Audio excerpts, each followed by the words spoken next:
And that's the beauty of like fashion and style of clothes. Yeah. It's a costume, basically. Mhm. And you can change and transform to anybody you want to be. You can hide or you can stand out. You can be bold or you can not. It's all about intention. Hey, welcome to a podcast where dreams meet determination and success is just around the corner. I'm your host, Suzanne Taylor-King, and I'm here to help you unlock the full potential of your business and your life. Welcome to Unlock Your Way with STK. Let's unlock your path to success together.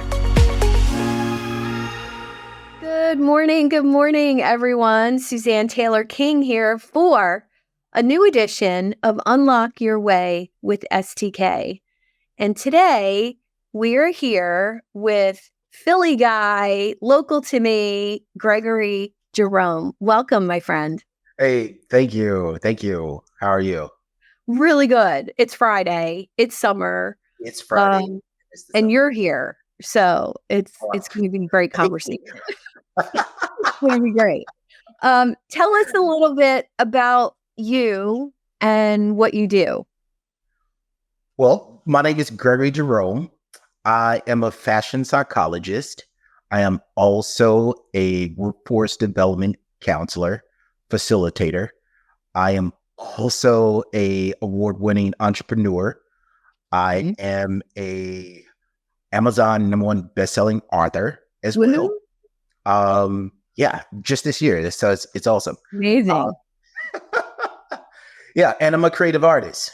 That's who I am. Well, you are multi-passionate and multi-talented. Well, thank you. I appreciate that. But it didn't start off that way. Can you tell us a little bit about your story into becoming who you are today? Yeah. Just kind of a little bit of a backstory before I get into the life transition story. Prior to the transition, I was a performing artist. I toured the U.S. 2 times over, opened up for national recording artists. I was a teaching touring artist as well. I went to different schools and taught enrichment programs. I had an after-school program that I taught K through 6th graders, elemental hip hop program, and I also did a creative writing course as well. So I was in that space, but also I was also in fashion. So I was an image consultant in the 9-to-5 world. And wow. Yeah. And there was a moment in life where there was a transition for me. I had relocated from Oklahoma City to Los Angeles.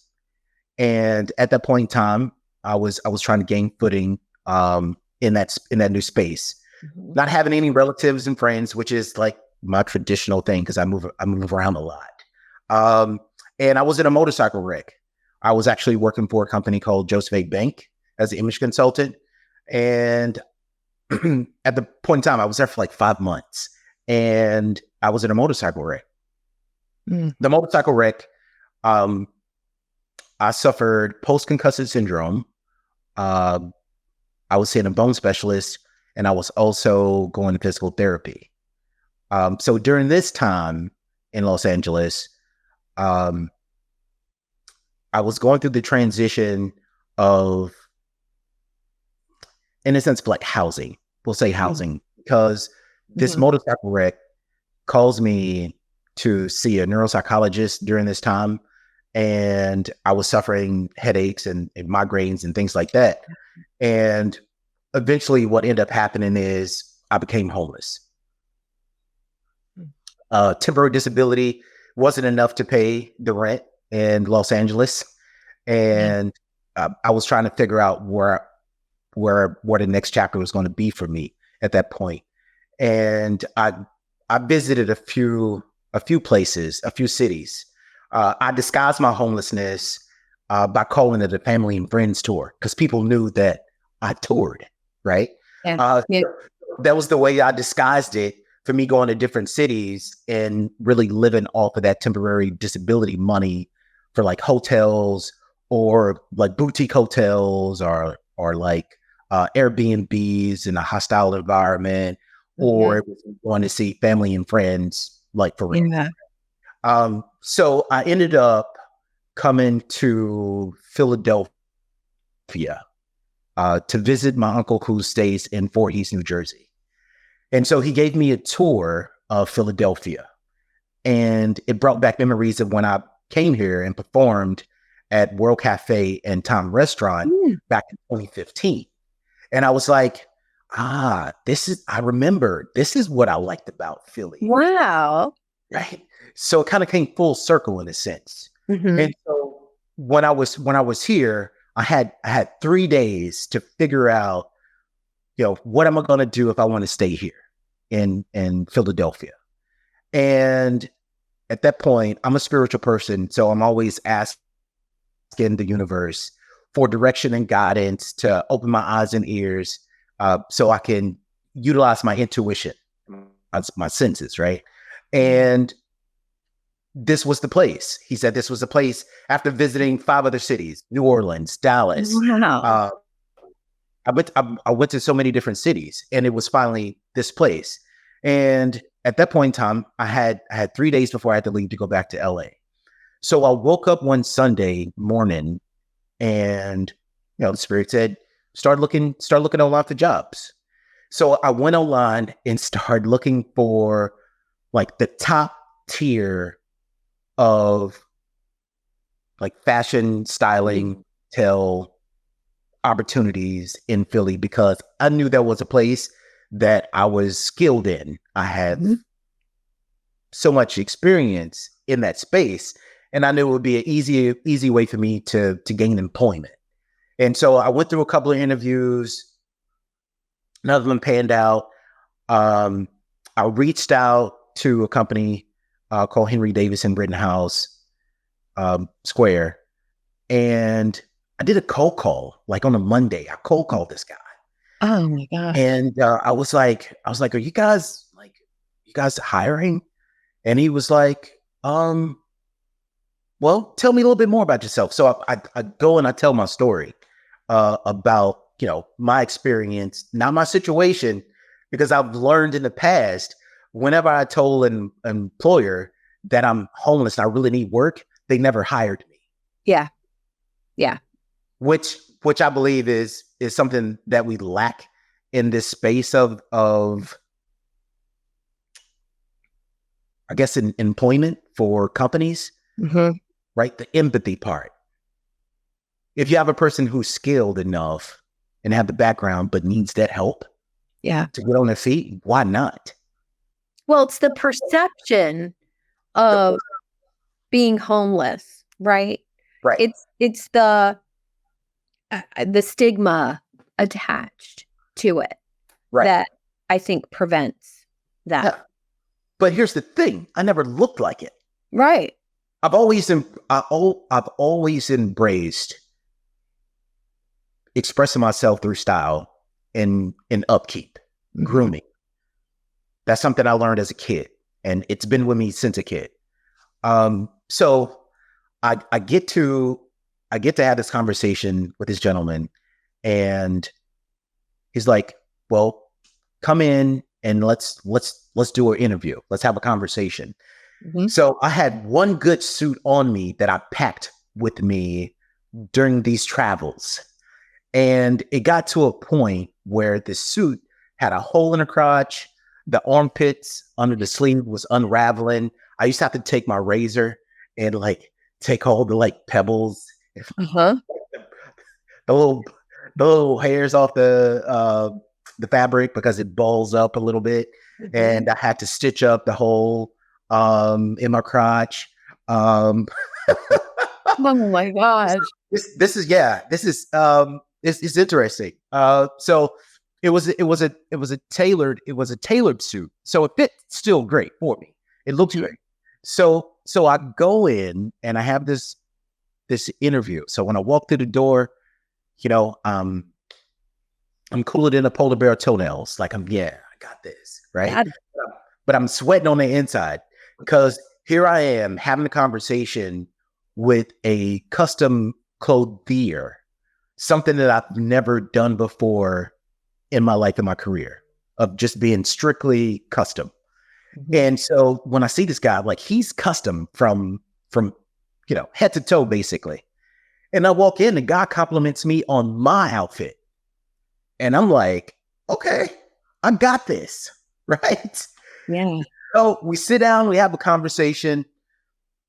At the end of the conversation, he then folds up my resume and put it in his pocket. And I'm like, why did he just fold up my resume and put it in his pocket? And as he's doing this, he's like, I'll introduce you to the owner of the company, and we'll get you more acquainted. And in my mind, I'm like, yeah, okay, here we go again. Like, yeah, right? Because I'm going off of the action of him putting my resume in his pocket. Mm-hmm. And for me, I used to be a manager at retail stores, and I've never folded up somebody's resume and said, "Hey, I'll be back in contact with you," and actually followed through with it. So I felt like I was not necessarily defeated, but I was like, man, here's another loss, Mm-hmm. right? So I end up flying back to LA. And when I get to LA, I'm staying in Airbnbs at this point. There's the rooms I was staying in, like I say, it's a hostel Airbnb. So there's like 6 bunk beds in one room. No. So this is not such in a community bathroom, right? So this is how I'm living out of a suitcase with like clothes and other things in a storage container, which is a 5x5. Wow. Right. Wow. And that's interesting too, because there was a point in time where I had to sleep inside of that 5x5 storage because I just didn't have money to get any housing at all. Mm-hmm. So that's the transition. So during this transition, I get back to Los Angeles, and a few days later, the guy gave me a call. And he's like, hey, I'm going to introduce you to X, Y, and Z. So we have a few phone calls. We have like 4 phone calls. I spoke to like 3 different people, like I spoke to a sales manager. I spoke to the owner. I spoke to the other image consultant that was there. And they ended up flying me from Los Angeles to Philadelphia. I've never been flown anywhere for an interview by a company, yet alone even a company flying me somewhere for a convention or training, nothing. So here I am, homeless and getting flown. Yeah. Delta Airlines, right? That's just anything is possible at that point. At that right? point, I'm like, all right, Yeah.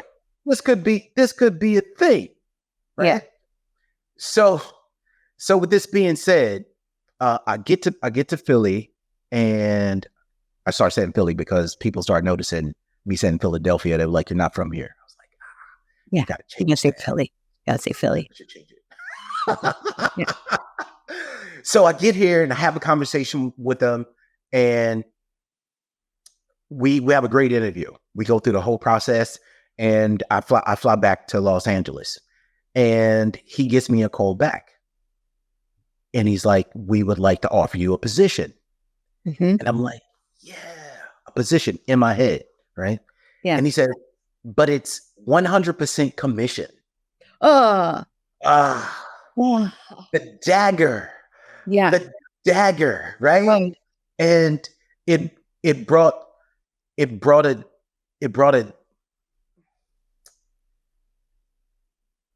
a sense of like, there's no way that I'm gonna be able to survive anywhere off of 100% commission. Mm-hmm. Like there's no way. There's no way.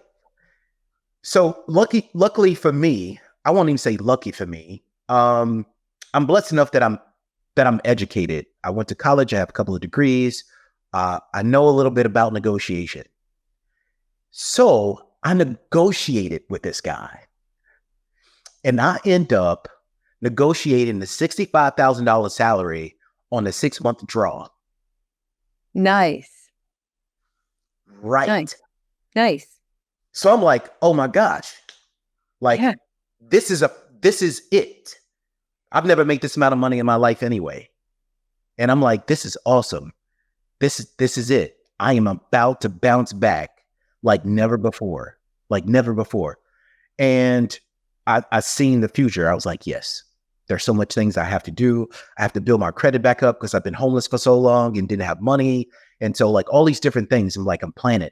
So I get here and I'm selling these custom suits. And I'm doing okay being new to Philly because let's talk about it. Philadelphia is not really a nice place. It's a little hard. It's a little hard. I mean, I'm from New Jersey, right across the bridge, but I have an office in Philadelphia, and it's hard to just get in there. It's hard to crack the code. Yeah, for sure. Due to the fact of it's like no new friends. People are skeptical about new people, especially new people who are not from this area. Yeah. And it's a blue collar place. And, they're all about, show me your grit, show me what you got, prove yourself and all of these different things. And in a sense, I'm like, well, all right, that's your culture. And that's nothing wrong with it. Yeah. In a sense, but it is, right? Because you don't know who a person is and what they can probably do for you if you keep shutting people out that you don't know and don't acquire the time to invest to get to know somebody. Right. Because they could be a huge resource and a life-changing person for you. Oh, I've met a billionaire who dresses so badly. I mean, from Birkenstocks to ripped jeans to horrible looking t-shirts. I mean, they're probably expensive, but he looks a mess. And the first time we had coffee, I thought, oh my gosh, what does this guy do? He's a mess. And it was very hard for me to put aside the visual from what someone introduced him to me as. Like, this doesn't go together. Right. And then, of course, I got to know him and quickly realized he was a surfer like me, and he was not about to get dressed up to impress somebody. And he also did it because he was a very recognizable person in the community, and it helped him blend in. Good. And not be noticed. And that's the beauty of like fashion and style of clothes. Yeah. It's a costume, basically. And you can change and transform to anybody you want to be. You can hide or you can stand out. You can be bold or you can not. Like it's all about intention. And that's what a lot of people seem to get, because sometimes people believe, oh, well, I don't believe this because it's so shallow of a person to perceive themselves to be so, right? But at the same time, I use it for confidence and opportunities because I'm not a billionaire. I'm walking towards being a billionaire. So that means I have to put my best collar forward in this sense. Right. In order to get to that level for opportunities. Yeah. And if that gives you the energy and the confidence, like it does me. Right. I remember, I don't know if you've ever heard this about Marilyn Monroe. She used to be able to turn it on and off. And for her, it was like an energy thing. And she once said to a friend, I can walk down the street and nobody will see me. Or I can walk down the street and everybody sees me. Right. And the friend was like, what do you mean? She's like, watch. And she demonstrated the energy of your vibration being on and open or being off and closed. Yep. And she was in the exact same outfit, same hair, same makeup, everything. And I thought to myself, that's what confidence does for you. Right. It makes you that vibrant. And I'm going to tell a quick story about how I first noticed you at a networking Chamber of Commerce event, and I always forgot about it. but you walked in and you had a lighter blue suit on, no tie, just a shirt and great shoes. And you walked into this sea of, 100 business people, men and women in boring colors, not standing out at all. And you walked in through my field of vision. I was like, oh, who is that? I got to go talk to him. Immediately, I didn't know who you were, what you did, but it was the energy of confidence and the energy of standing out. Yeah. I remember So that. powerful. So Thank powerful. you. I appreciate that. I remember that day because it was my first time at that event with those people. Mm-hmm. Like I met a few people like online previously, like Cooper. Like I met him, and there was somebody else. There was a few other people that I met, but I knew no one. Yeah, me outside neither. of that. Me And I neither. was like, I'm going in here and I'm doing my thing. Yeah. Yeah, it was so good. So good. Well, thanks. I appreciate that. And that's what I believe provided me the opportunity to even negotiate this opportunity for myself. Yeah. Right. So I get in and I'm really trying to network with people, and I'm going to different places, and I'm like, man, how am I going to sell these suits? Because these suits were like anywhere from $2,000 to $4,000, average is what I was selling at that point. So my first couple of months, I think I did about 15,000 in suits, which is not bad of not having a network here. Yeah. So I was like, hey, okay, let's rock and roll. Yeah. Well, 5 months in, guess what comes? The pandemic. Oh. Yeah. Well, that's inconvenient.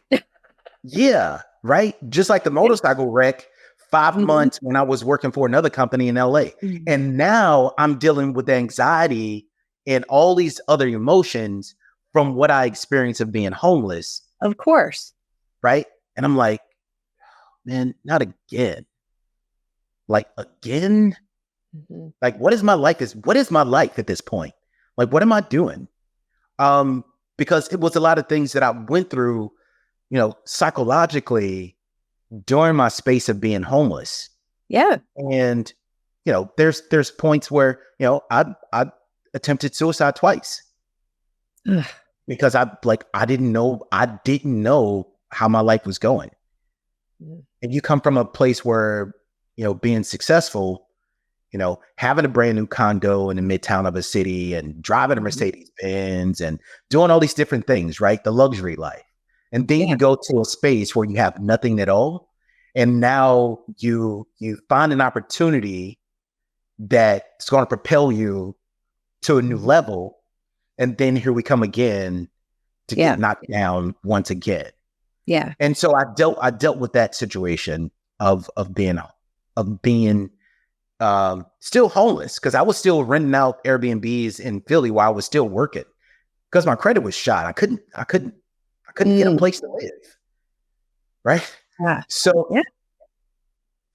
with that being said, there was during the time of me working with this custom boutique shop, I used to think about creative collaborations to foster relationships within the community of other businesses. So there was a gentleman by the name of Stephen Jameson, who owns Blue Soul Shoes in Rittenhouse. They're custom, they're handmade, hand painted. And I tried to create something between us at one point in time, and it didn't pan out due to, unforeseen situations. But I reached out to him to see if I could work part-time, during the pandemic. And so I was making like $1,000 a month. That's all I was making during the pandemic, because the previous job, they went through the PPP process, but I was only making $7.25 at that point. Oh. Living in an Airbnb, $7.25, not a lot, right? Yeah. So I'm trying to figure it out, right? I've had to like apply for government assistance, being able to get food and things like that. So this whole process, right? And then, I was working for him making $1,000 a week. At that point in time, within like my first month, there was a referral that came in for me through a gentleman that I worked with previously of getting custom suits. He introduced me to his friend, which is a doctor out of Baltimore. Wow. And so we had a consultation. We went through that process, and the guy this was during the pandemic. The guy had a budget of $15,000 to work with me. I was like, okay, let's get to work. So we do a complete, he's my first client, right? Outside of me working for the boutique shop. And so I work with him. We do a complete transformation. I mean, from undergarments, socks, to custom suits, custom shirts, ready to wear shirts, shoes, everything, the whole gambit, beautiful. Gambit. And at that point, I was like, I made $700 in like 3 hours. Just by taking somebody shopping. Yeah. Right. And I'm like, I can probably do this for real, like on my own. And so I thought about that and processed it. And little do you know, across my feed on my social media, there was an entrepreneurship hackathon that was hosted by the city of Philadelphia, Thomas Jefferson University, and Jefferson Health for emerging entrepreneurs. Right. So I didn't have a business plan. I didn't have anything. Now, keep in mind, it was 24 hours to submit this application, because when I came across it, it was right on time. It wasn't late. It was right on time. Okay. So I had 24 hours to submit this application. And I was like, I can just be an image consultant and just do what I've been doing for this company. I'll just do that.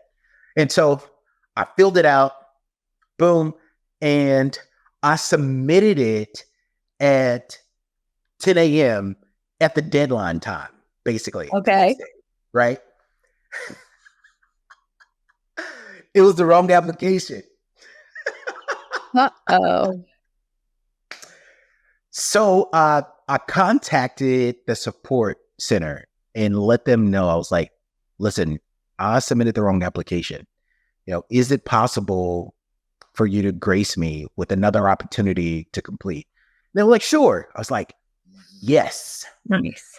So I resubmit the application. 24 hours later, they contact me and inform me that I was a finalist.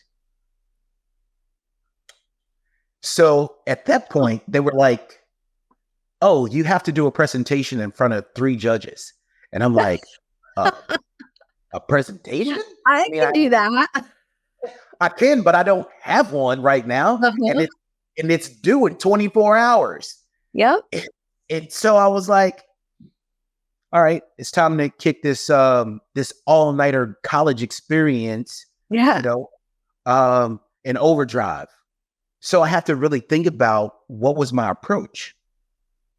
And my approach to developing this was taking consideration of the point in time where people were suffering from anxiety, depression, unemployment.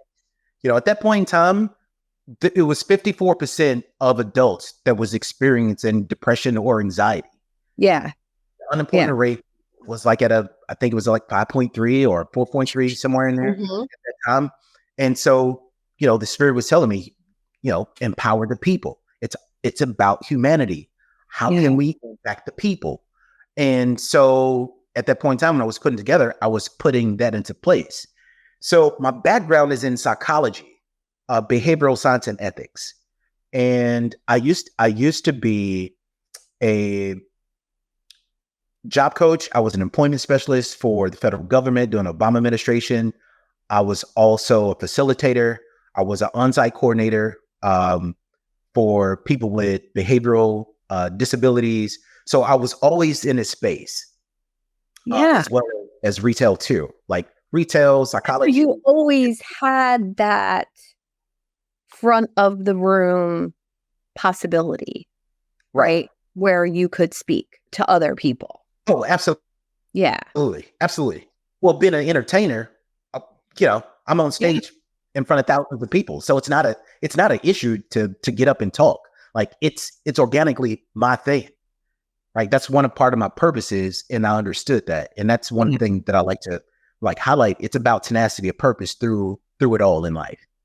And so the time came for me to do this all nighter. And I'm like, all right, I'm gonna create this based off of psychology and the ways to impact people and companies, right? For their employer branding, for their development, employer development, like all these different things so they can feed into the people, because the people is the number one asset, in my opinion. And then through my experience of being in leadership, invest into the people, pour into the people, not just logistically of what you want to train them for the job, but can you really pour into the people to help them as individuals to become better? Yes. Boosting their vitality and confidence themselves, that then plays an impact on not only their personal life, but also in the work life. And so I kept this concept.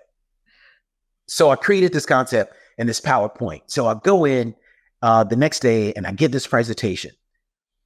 So there was 17 of us, right? We're all competing for $10,000. Wow. Yeah, this would be great for me. I'm like, don't have money. Still kind of not really on my feet. I could really use this $10,000 to boost my life and others, right? So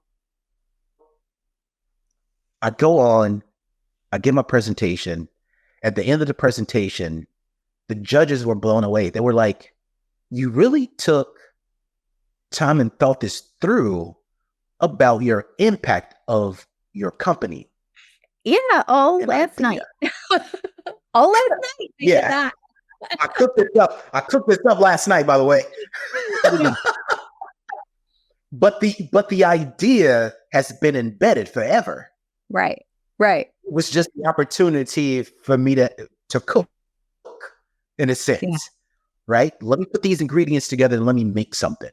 Let me feed the people. And I was able to do so. And at the end of that process, I was contacted 3 days later, and I was a runner-up. And I was awarded $1,000 to start my business. Okay. And basically, I used all of that to make sure I did all the proper documentation and paperwork to get my business solidified, right? But there was no money left over to do anything else. I had to buy equipment because the story of entrepreneurship right there. Talk about it. Needed a laptop, needed a camera, needed lights, needed all this stuff, and it added up quick, and the money was gone. Like it was gone. But it provided me that opportunity to get it lifted off the ground and utilize that award-winning entrepreneur as a foundation to attract people. Beautiful. And for me, at that point, I was like, okay, how are we going to do this?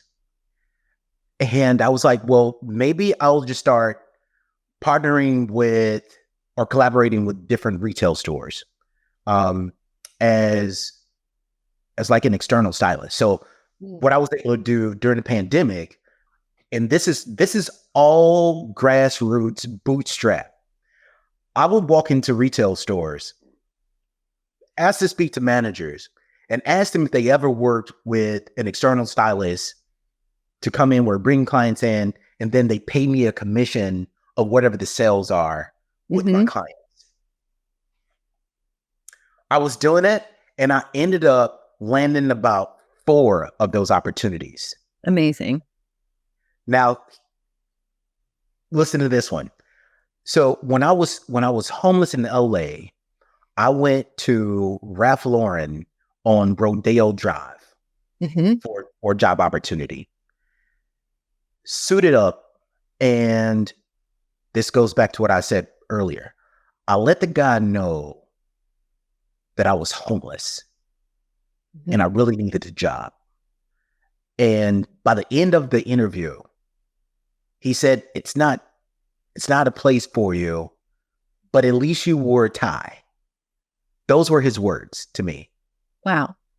I still remember that the office I was in, I remember what this guy looked like because it was so heartbreaking to hear that. Yeah. At that point for me. Yeah. So fast forward, I go to Ralph Lauren in King of Prussia Mall. And I spoke to the manager there, the store manager there, about an external stylist. And long story short, I was the first external stylist for Ralph Lauren in Pennsylvania. Wow. So I'm like, oh, full circle. So Ralph Lauren's not paying me as an employee. Now you're paying me to bring clients to you. And that was another mark of anything is possible. Just go out and ask questions. Yeah. And just go. Don't be afraid. Well, I think there's a couple things, that I see, from the confidence, but there's also a belief in the value of what you're doing and the service that you're providing, which means you value yourself. You never let those external circumstances affect your inner world. I mean, you did have negative thoughts. You did have negative emotions, but when it came time to do for yourself, you were able to put on that other persona, that confident, that secure, I know the value of what I'm doing. Yeah. And that's not fake it till you make it. No. That's a side of you. And we all have so many different sides to us. Yes. And it's really important. I think style is really important. I think the way we present ourselves is really important. And even in this virtual world, many days I have shorts on with, a top or a sweater, or I have shorts and flip-flops on today, but I make sure that the hair's done, the makeup's done, the right glasses, we're both into glasses. And I think that shows that you care about yourself, that you're valuable to you. So I just want to commend you on that aspect of it. It's really inspirational. And I would love for you to tell us a little bit about what you're doing now, and your ideal client. Who's that person that you would love to meet and be introduced to? Yeah. I want to backpack on what you just stated. Mm-hmm. Being important the way you present yourself. It's not only important. The reason why it's important. Let's talk about it, because some people don't understand why it's important. So when you talk about the world of fashion psychology, you have to think about the emotions that we all hold, right? And these emotions come out externally, the way we present ourselves. So there's almost a sense of like reverse psychology if we can empower ourselves. Yeah. So it's not really dressing the way we feel, but we can dress the way we want to feel by putting on certain colors, because certain colors hold different frequencies and wavelengths. This is so much in depth, but also being able to, for like personal and cultural identity as well. The other one is, self-image, the confidence part, understanding the cognitive, behavioral, and the emotional factors that go into the way that you present yourself. It's a lot deeper than people may believe it to be, because a lot of people even suffer from past trauma as kids, right? From if somebody told you didn't look right in certain colors or, clothing, jackets, pants, skirts, whatever the case may be, we deterred away from it. It was like, no, I'm never wearing it again, right? And it's like, but we've all had that look or that outfit or that pair of jeans or that leather jacket that you put it on and you felt like a rock star, or you felt cool, or Exactly. you felt polished, whatever it is for you. Right. We all have had those items in our closet. Yes. And I think, well, as I've gotten older, I only want those items in my closet. Let's get rid of everything else. Right. Right. Exactly. And that creates new energy for you as well. Yeah. So you can Yeah. really, you can shift your energy and even the trajectory of your life by changing what you wear. It's essential. Thanks to Adam and Eve. Listen, we weren't clothes. Yeah. We Yeah. weren't clothes. There's no way around it at this point. I mean, Yeah. it is, but you may suffer consequences. But anyway, uh, but the thing for me is this: is helping individuals and organizations understand the well-being piece that Mm. comes with branding from a sartorial standpoint. Yeah. For those who don't know what sartorial means, it just means clothing, garments, tailored, things like that. Just being able to understand what to wear and how simple it can be to create a wardrobe for yourself that represents who you are, no matter what facets. Because I have so many different styles because I Mhm. embrace my different personalities. Yeah. Me too. You know, there's my rock star, there's my hip hop guy, there's my business guy, there's my sport casual guy, there's my festival guy. There's all these different pieces, but Yeah. knowing how to harness those and foster those styles is important. So for me, what I've been able to come to at this point, because there's been a shift for me, and I think it's Mhm. important for people to know when try to identify who you are and present yourself to society, it can be a challenge. And it was a challenge for me because I was trying to figure out how can I introduce myself in a way that's Mhm. provocative and persuasive, Mhm. that creates conversations, right? Yeah. And it's like I went through the phase of I'm an image consultant, I'm a personal stylist, I'm a sartorial brand specialist.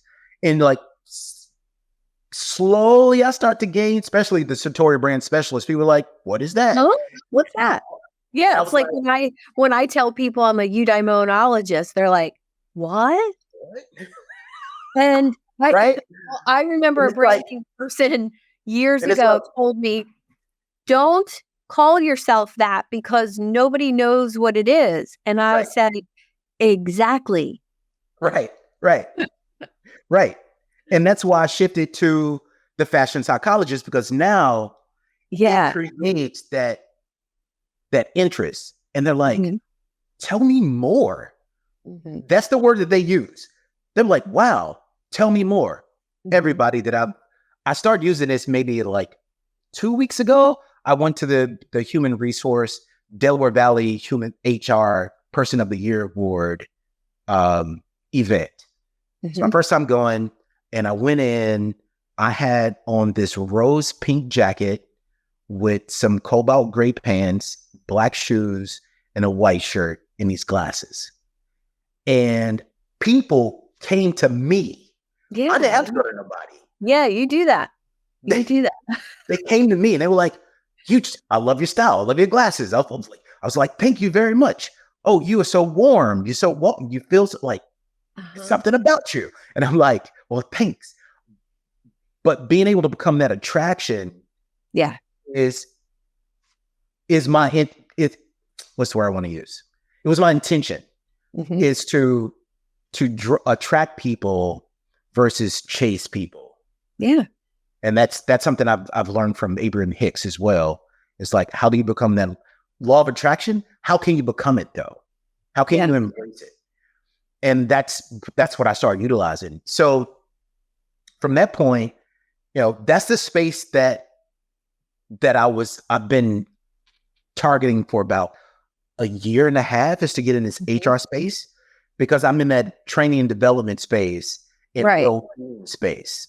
And this, Right. so this going into your answer of your question, is being in a space of HR, having those conversations, also working with workforce development Mhm. organizations or people in those spaces, Also work with nonprofit organizations that provide that to communities that's in the same workforce development space to help empower people. And honestly, I believe that's where my passion really lies, is really working with the people who are not yet there, but I can help elevate them there, because I was at the bottom at one point in time in my life, and I've been able to grow based on the way that I've just presented myself and just educated all these different things. So that's the real passion. There's a thing. So I'm working on my first solo book, and it's called the Charisma Code.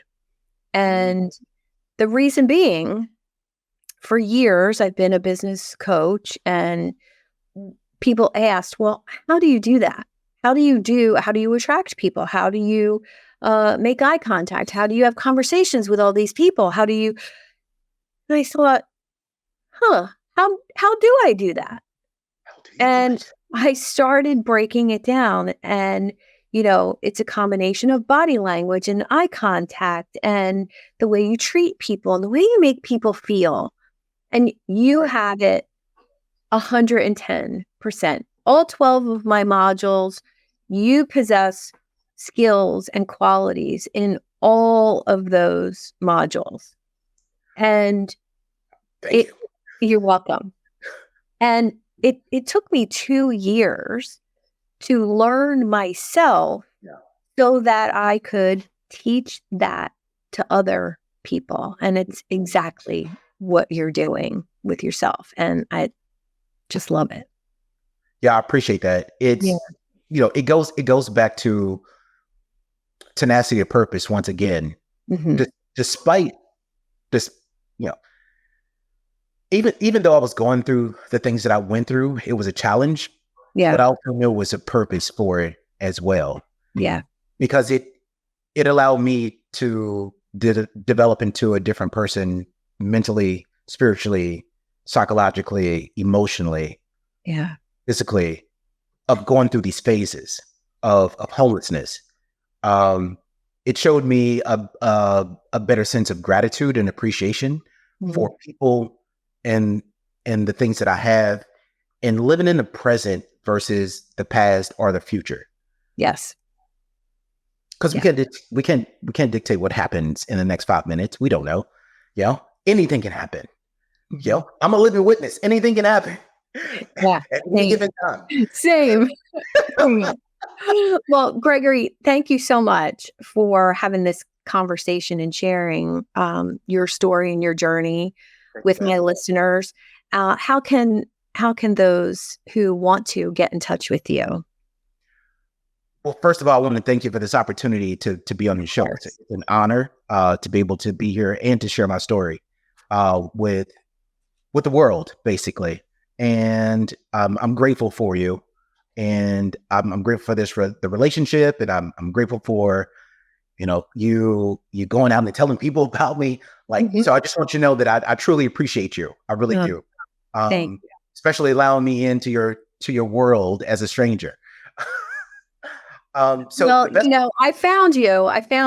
I am going to take credit for that, but it was all because of the image and the style that you had that day. So, when one person witnesses that in another, beautiful. Yeah.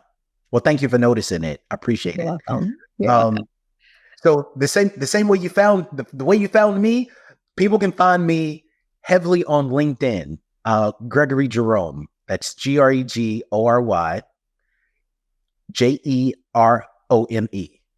That's where I kind of live in the space of the professional world. But if people just want to know me organically, I'm on Instagram as well. Same name, Gregory Jerome. And that's where you get the full paradigm and spectrum of me, of everything that I do. All those good pictures. Yeah. Like some people think, oh, you should just do fashion because I'm like, no, man, but that's not me. I'm so much more. And I think people know who I am. But LinkedIn is the number one space where I'm where I'm truly educated and connecting people. Beautiful. Beautiful. Well, if anybody is watching or tuning in later on any of the other platforms of podcast, YouTube, Facebook, my community, please just let me know and I'll make a personal introduction to Gregory. Thank you. Thank you again, my friend. Thank you. I appreciate it. You're welcome. Thank you for tuning in to another empowering episode of Unlock Your Way. I hope you found today's discussion inspiring and you're ready to take your business and personal growth to that next level. If you're feeling as fired up as I am and eager to unlock that full potential, I'm here to help you on your journey and provide that personalized guidance tailored to your unique goals and challenges. Simply book a one-on-one coaching call with me and we'll dive deep into your business aspirations and see how we could co-create a roadmap for your success. And whether you're striving to scale an enterprise or just getting started, I'm here to support you every step of the way. To schedule your coaching call, simply visit the website at unlockyourwaywithstk.com, click on the Book a Call button, and we'll turn your dreams into that reality. Subscribe and review on your favorite podcast platform and on YouTube. Plus, you can join over 800 entrepreneurs in the Idea Lab Facebook group. Let's make success as an entrepreneur happen together. Until next time, I'm STK. Keep dreaming big, stay focused, and most of all, have fun while you're doing it.